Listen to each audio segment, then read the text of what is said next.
What's going on, guys? Continuing where we left off, I've got the fender pulled out of the Jeep. I'm gonna flip the camera around and show you guys real quick. We didn't really discuss the fender when I picked it up in the last video, so I want to show you guys now before we go ahead and paint the underside of it and then also the back side. I'm not going to be messing with the outside just yet. I'm just going to paint all of this area because it's greenish, whitish, and I'm just going to lay a nice coat of primer and white on it. And same thing with the inside. Other than that, it's a pretty clean fender. It's got some rock chips, you know, the usual wear and tear on a fender, but it's a heck of a lot better than what I had, and it's a lot better than what I found around here. So I'm gonna go ahead and knock that out for you guys. We've got a long list of things to do.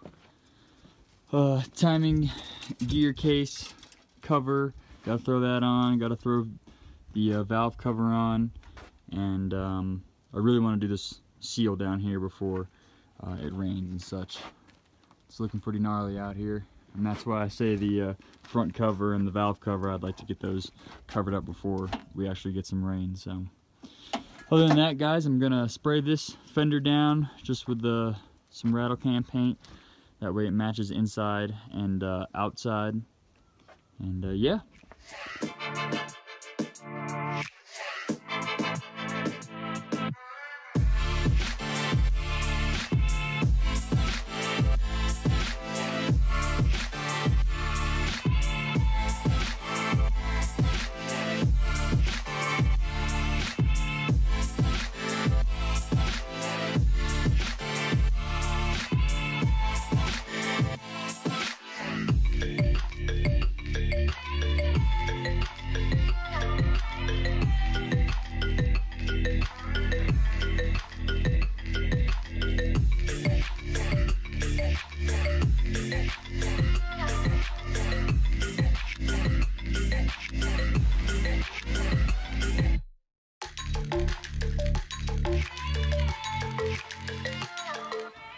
Alright guys, so all the hardware is out of the oil cooler. You can start to see that it's seeping a little bit of coolant right now. I'm going to go ahead and try to knock this stuff off, separate them, so that way I can get to both of the gaskets here.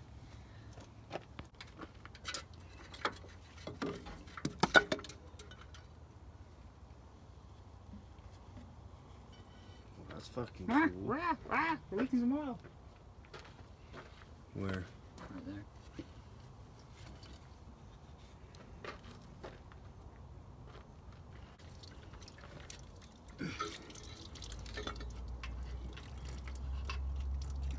Here's your oil cooler, bub. Nice.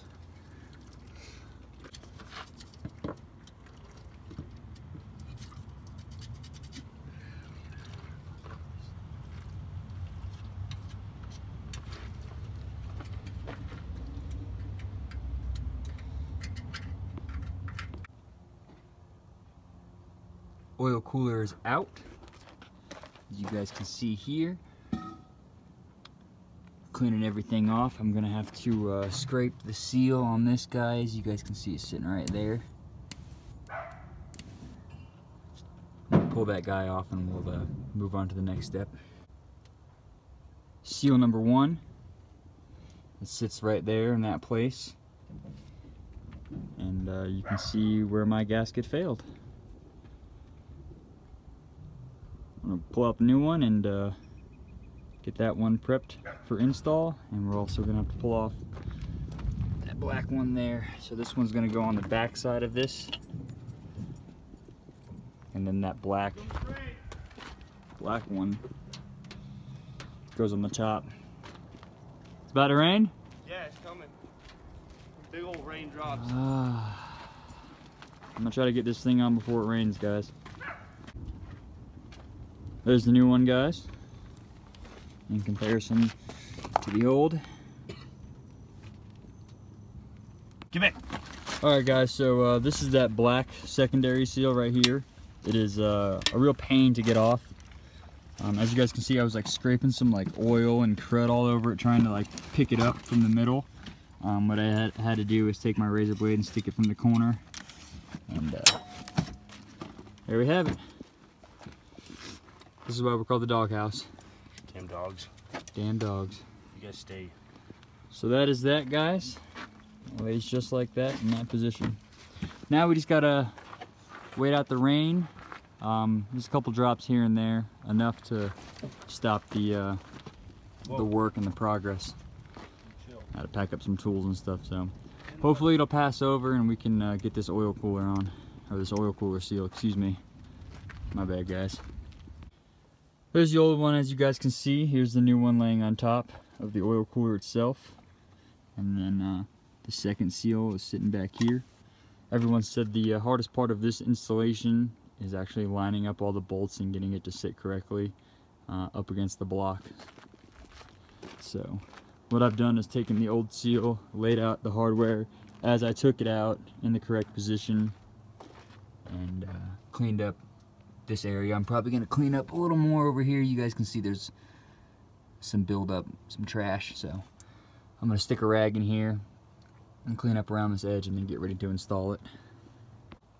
We've been slaving on the oil cooler for about an hour now. We've got pretty much most of the way cleaned up, probably as best I'm going to get it with brake cleaner, rags, and purple power. So we're going to get ready to install this guy. I guess the trickiest part is just lining everything up. So what I'm going to do is slide a bolt it in the top and in the bottom, and I'm going to try to line it up there. So I'll set you guys up on the tripod and you can watch me attempt this a couple times.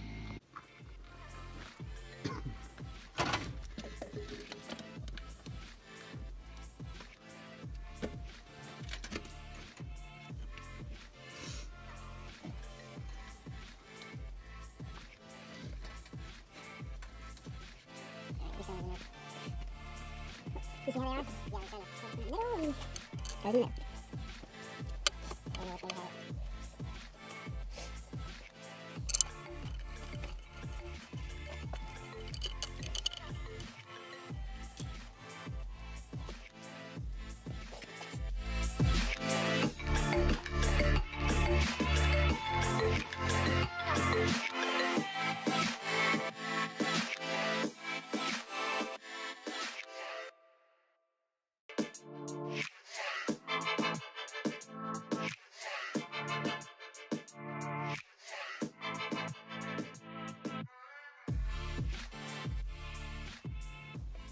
There she is, the oil cooler's back in there with her new gaskets. Those 13 10mm or 14 10mm, whatever, however many there are, they get torqued down to about 18 foot-pounds, 20 foot-pounds.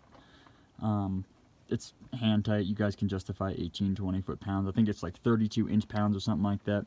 But they're torqued down, ready to go.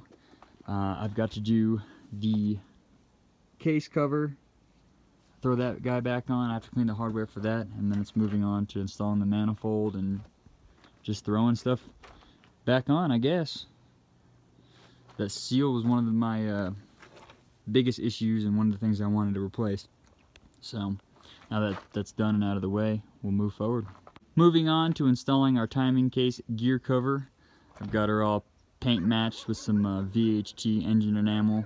Same thing with the alternator bracket. I want it to match the nice valve cover and all the rest of the powder coat. But anyways, the sealing that I'm going to be using is black Permatex, the right stuff. Supposedly a 1-minute gasket. It puts vehicles right back into service immediately. I don't need that. I just need some hardcore sealant. And I've also got, as you guys can see, the cover traced out, and I have the hardware in the correct position. That way when I go to throw it on the front of the truck, I know which hardware came out of which hole, and I don't have any issues with trying to figure out where does this bolt go, where does that bolt go. I've got it all right in front of my face. The heads need to be cleaned up a little bit. I'll just do that with a rag and some brake cleaner. But for right now, I'm going to flip this over, lay a bead of RTV on there, and stick it up against the front of the motor. Ignore the dogs, they're barking at everything. I don't know what they're barking at, but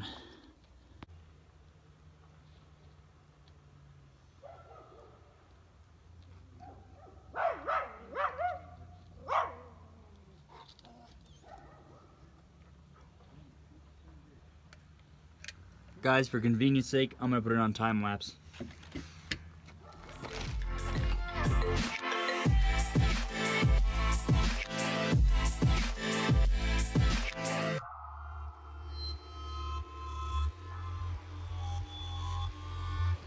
Alright guys, we've got our all RTV'd up. We're going to attempt to slide her on here.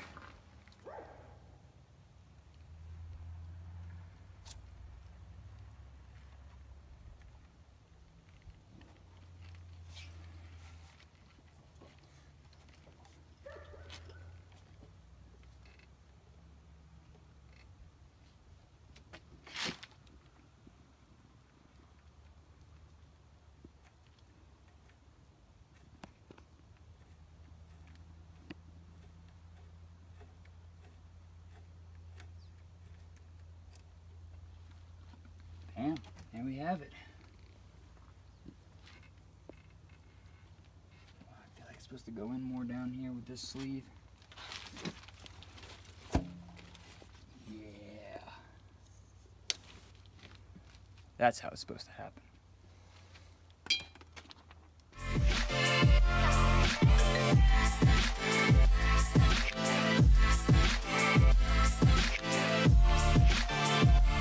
Alright guys, the case cover is on. All of those 10mm bolts have been torqued down to 18 foot-pounds of torque. That's what it's stated in the Cummins manual, along with these 10mm. Those are also 18 foot-pounds of torque. They are down there. That seal is nice and flush and tight against the crank. Let's hope it doesn't leak. Anyways, I was going to move on to installing the exhaust manifold, but the gaskets, as you guys can see, are for a 12 valve. You see the circles there? You see the squares? Yeah. They're the legit multi-piece Cummins gaskets, but for a 12 valve. They have to be in this shape. This is an older one. This kind of looks like a factory one because it has that hole right there to sit on the threads of the bolts. But it doesn't look like it's multi-layered, obviously, and I think they're supposed to be. I could be wrong, correct me if I'm wrong, but that's going to be the halt in my day. It really sucks. I knew something was going to happen. I knew something was going to stop everything going so smoothly. I mean, oil cooler went on, no problems. The case cover went on, no problems. Valve cover's on there. I mean, it's looking great, but there's always got to be a little fault in the build, so I'm probably going to wrap this video up and start a new one when I get those gaskets, because it's just going to kind of leave a blank space in my video series here. So some of you are probably wondering why I just don't run up to like O'Reilly's or Advance Auto and grab some gaskets, but to be 100% honest with you, I've used almost 95% of Cummins gaskets in the motor. Obviously we haven't done a head gasket, and there's no need to mess with that. And the case here, even in the Cummins manual, it says that you can use RTV, and they use it at the dealership, so I shouldn't have any issues with that. And I would like to carry on with the rest of my Cummins gaskets, especially on the manifold, because those will tend to leak, and I want legit good gaskets on there. I've dealt with cheap AutoZone ones, cheap Advance Auto ones, and they'll blow out. They just don't last, and they're just really shitty. So on that note, guys, I'm going to wrap this video up. Thank you guys for watching. Thank you for your support. This is all the Cummins content you guys are going to get right here. I've got plenty more Cummins, so stay tuned, guys. Thank you very much. Oh, and hit that like button, please. Hit that like button, drop a comment below. Let me hear something from you guys. I don't like it when it's so dead on the videos. I love all the feedback, the likes, and everybody, you know, pretty much supporting the channel. So thank you, guys.